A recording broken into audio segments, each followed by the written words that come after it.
pemirsa, selamat datang di Mata Dunia, program yang mengupas berita dan peristiwa global dari berbagai belahan dunia. Saya Ajeng Tiara akan menemani Anda, berikut berita selengkapnya.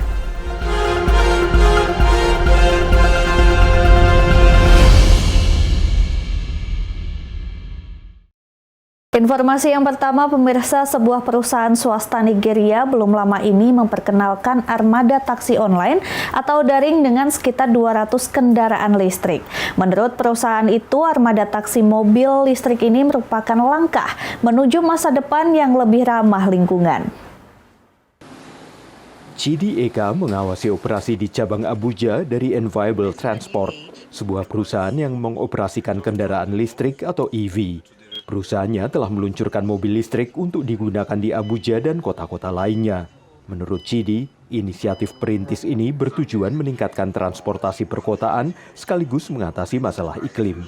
By introducing electric vehicles that will not emit carbon gases and the rest of them, we are ensuring that we are contributing to our social responsibility towards helping to reduce the level of pollution in the environment. Meski ada kekhawatiran yang menghambat adopsi mobil listrik di Nigeria, terutama kekhawatiran tentang jarak tempuh yang terbatas, petugas pemberangkatan Enviable Transport ini mengatakan jarak tempuh 400 km mobil listrik yang terisi penuh sudah cukup untuk sebagian besar perjalanan. Ia memperkirakan adanya lonjakan popularitas kendaraan listrik dalam beberapa tahun ke depan di kalangan warga Nigeria. We are in a very technological paced generation where people are quite curious to find alternatives to the already known means of life they are living. Saat Nigeria mengatasi hambatan infrastruktur terkait operasi EV seperti membangun stasiun pengisian daya, adopsi mobil listrik mendapatkan momentum. Sebagian didorong oleh keunggulan kendaraan listrik seperti berkurangnya emisi dan polusi udara. Menurut pakar lingkungan di Abuja Joseph Ibrahim dan spesialis mobilitas listrik Daniel Mantim, pemerintah perlu memainkan peran aktif jika kendaraan listrik ingin mendapatkan dukungan publik. We are polluting less and we are creating green jobs and we are also making sure that our environment is cleaner while we are developing. And what we need is to continue to advocate and encourage the government to do more. And most importantly, we need support from the private sector who are the drivers of the economy to buy into this transition. Government policies will go a long way to incentivize people who want to go into e-mobility, those who want to assemble these cars, those who want to import them, those who even want to buy. Sebagai penanda tangan perjanjian Paris, Nigeria bertujuan mencapai emisi nol pada tahun 2060 dengan rencana transisi energi 2021 menunjukkan kesiapan mengeksplorasi solusi energi yang lebih bersih. Dan saat Nigeria melangkah menuju mobilitas listrik, solusi inovatif dan kebijakan strategis sangat penting untuk membuka potensi penuh kendaraan listrik dalam membentuk masa depan yang berkelanjutan. Dari Arlington, Virginia, saya Helmi Yohanes dan tim VOA. Selanjutnya, ikan kalengan yang dulu sering dianggap remeh di Amerika Serikat belakangan menjadi populer di antara konsumen yang sadar gizi dan sadar lingkungan. Dan juga mencari santapan yang mudah disiapkan. Mengapa bisa terjadi perubahan begitu signifikan dalam hanya beberapa tahun? Simak selengkapnya. Sebuah bar di San Francisco, negara bagian California, menawarkan beragam pilihan makanan untuk dinikmati sambil minum. Salah satunya ikan kaleng, tinggal dibuka dan disajikan kepada pelanggan. We are operating as a bar without a kitchen license, so one of the great easy solutions to that conundrum is definitely the tinned fish idea. This is a concept that's been around in Europe for hundreds of years, but is really new here in the U.S. Definitely here in the U.S., we've always had this idea that tinned fish is not an elegant food, and a lot of that is because what we were getting here in the supermarkets was kind of just smelly, not super great quality, not being fished sustainably, which are all really important things. Tapi belakangan ikan kaleng menjadi tren baru yang ikut dipopulerkan media sosial, khususnya TikTok. Banyak warga Amerika selama terkungkung dalam rumah saat darurat pandemi juga mencari ide baru untuk memanfaatkan isi dapur. I think the trend is here to stay, and I think the more and more people discover it and realize how much variety is out there, it's just getting stronger and stronger. And even more so, there are more domestic producers coming up now as well. And so I think that's a sign that the cultural shift is happening and it's going to be here to stay for a while. Salah satu produsen terbaru asal Amerika Serikat adalah Fishwife, didirikan pengusaha yang pernah tinggal di Spanyol dan Portugal. From our first year in business in 2021 to our second year, the business grew 250%, and this year we're on track to grow 150%. Becca sendiri mencari pemasok yang bisa menyediakan ikan yang ditangkap secara berkelanjutan, antara lain tuna yang dipancing bukan dijala, sehingga meminimalisasi terbunuhnya hiu, penyu, dan satwa lain yang sering tersangkut dalam penangkapan ikan secara komersial. Tinfish really does sort of sit at the nexus of all of the growing consumer trends. So, interest in ready-to-eat meals, interest in, very healthy meals, high protein, and interest in sustainability. So those are all rapidly ascendant consumer trends, and Tinfish really speaks to all of them. Bagi Maria Finn, seorang koki dan pakar kuliner, sudah waktunya bagi ikan kaleng diakui sebagai makanan lezat, bergizi, dan juga ramah lingkungan. It's a really great way to eat dynamically, sustainably, and they quite frankly, they look good on a little charcuterie platter. So we can thank some of the high-end restaurants for that. It's better for the ocean, and it's also going to be better for your health. You're going to have fewer contaminants. Minat terhadap ikan dalam kaleng di Amerika Serikat meningkat tajam belakangan ini, terutama di antara konsumen muda.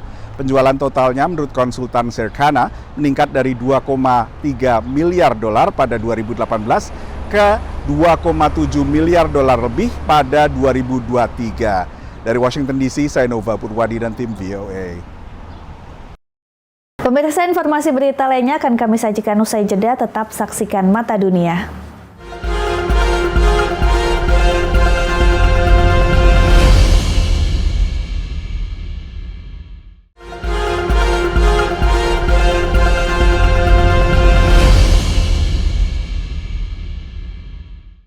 Ya pemirsa, semaglutid beberapa tahun ini digunakan sebagai obat mengatasi obesitas yang diedarkan dengan merek Wegovy dan Ozempic, selain juga obat lain yang dipasarkan sebagai Zepbound dan Mounjaro.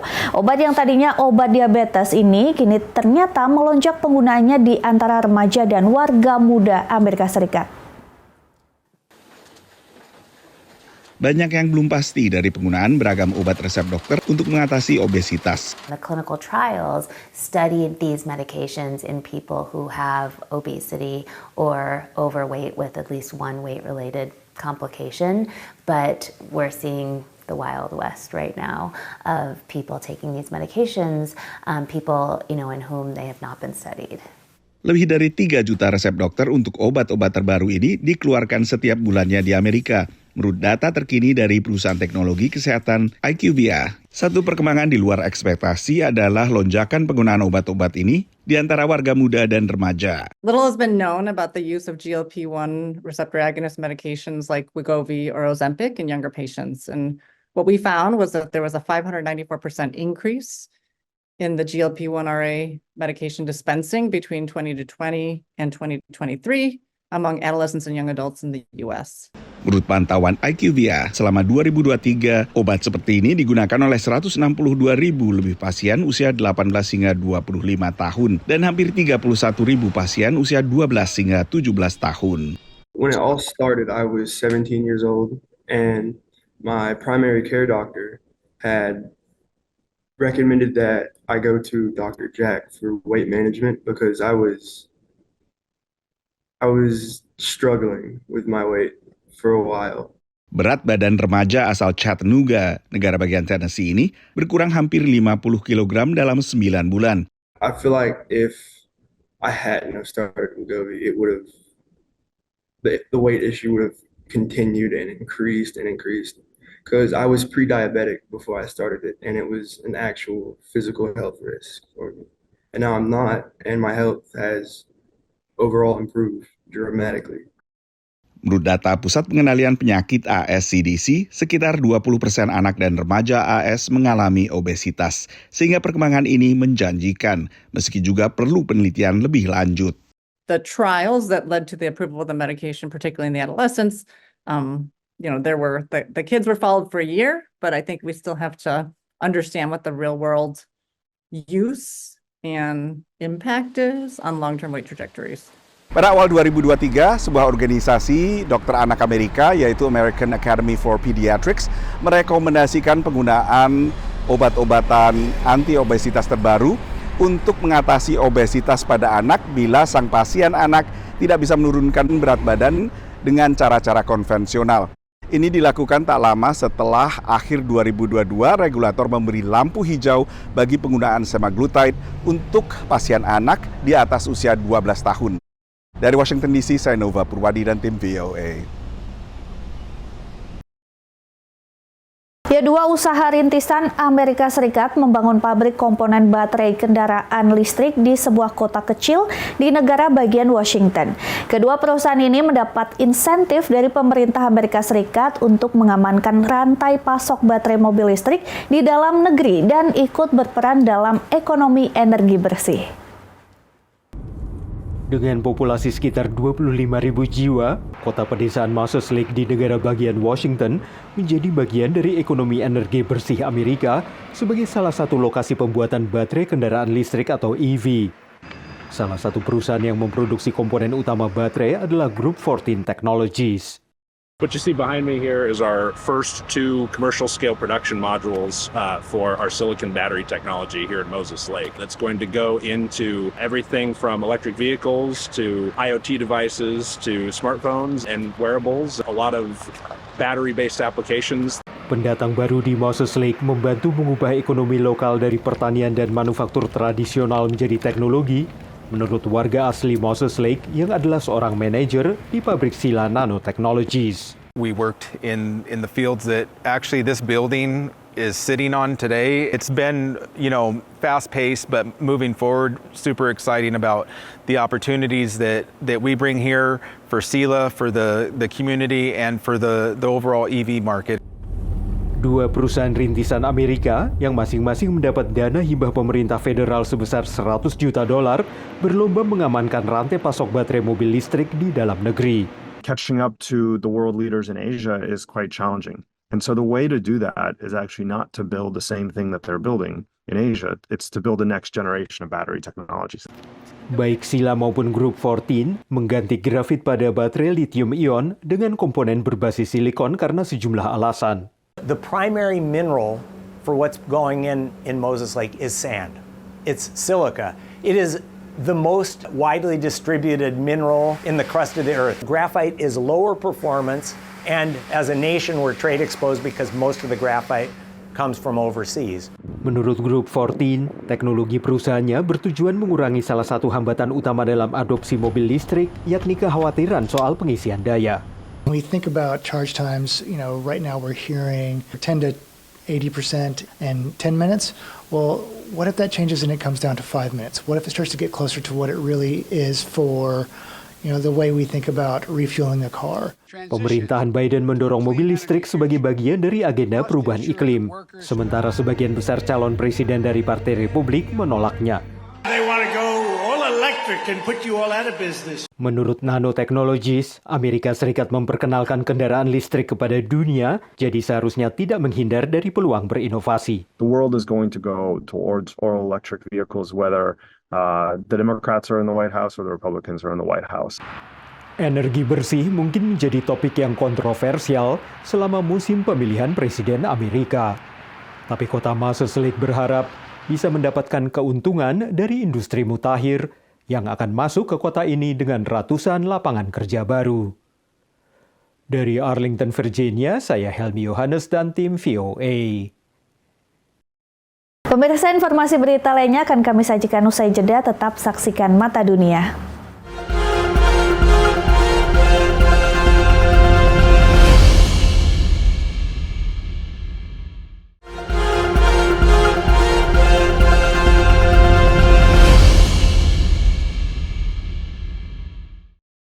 Terima kasih Anda masih bersama kami. Pemirsa, banyak kota di Amerika Serikat memiliki masalah ketunawismaan, terutama di kota-kota dengan keterbatasan perumahan terjangkau. Beragam solusi pun digulirkan, salah satunya memanfaatkan material yang banyak tersedia, yang bisa dengan cepat dan relatif murah dimodifikasi menjadi hunian. Kompleks perumahan di kota Atlanta, negara bagian Georgia ini dulunya adalah lapangan parkir yang lahannya milik pemerintah kota. Perhatikan tempat tinggal yang dibangun di sini. Semuanya terbuat dari kontainer kapal kargo yang kemudian dimodifikasi untuk hunian dan kini menjadi tempat penampungan tunawisma bernama The Melody. The Melody is a combined residential facility. So it should be considered by the people who live here like their home, like an apartment complex, but it is also a permanent supportive housing program, which means that the people who are here were referred through Partners for Home. Partners for Home, sebuah organisasi nirlaba yang bertujuan mengakhiri ketunawismaan, mengatakan bahwa jumlah warga tunawisma di Atlanta meningkat 30% dari 2022 ke 2023. People who are here can be here as long as they need to be. There is no exit time for them. Some people's barriers are so high that they might need, assistance forever, but we already have some people who are already planning on I want to get a job and I want to go out. So our role at The Melody is case by case to make sure that we're helping people achieve those goals. Cynthia, usia 61 tahun, adalah salah satu penghuni The Melody. Ia adalah seorang mantan juru masak yang mengalami ketunawismaan kronis. I'm really enjoying here because I got my own door key, and then I can go as I please, and Dengan tinggal di The Melody, Cynthia bisa punya tempat berlindung dan bersandar sambil memikirkan apa yang ingin ia lakukan dengan hidupnya. Just getting a peace of mind. That's it. It's a peace of mind. You think better when you stable.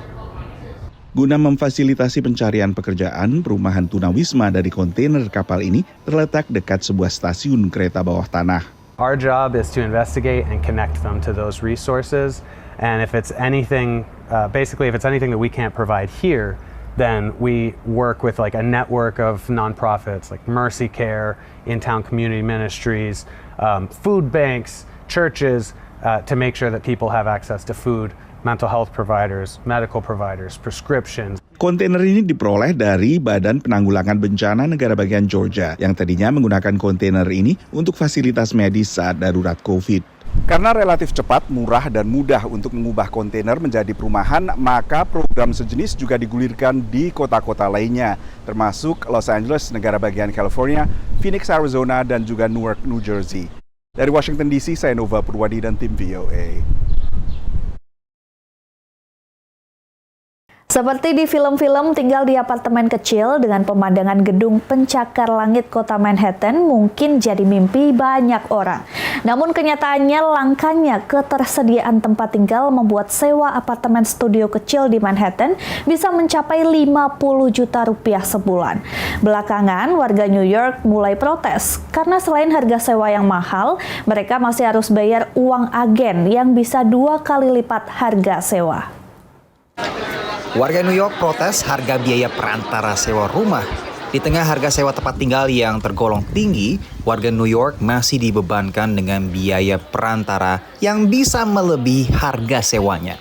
Salah satunya adalah Moreom, imigran asal Bangladesh yang sudah lebih dari 20 tahun tinggal di New York dan kesulitan pindah apartemen akibat besarnya beban untuk pindah.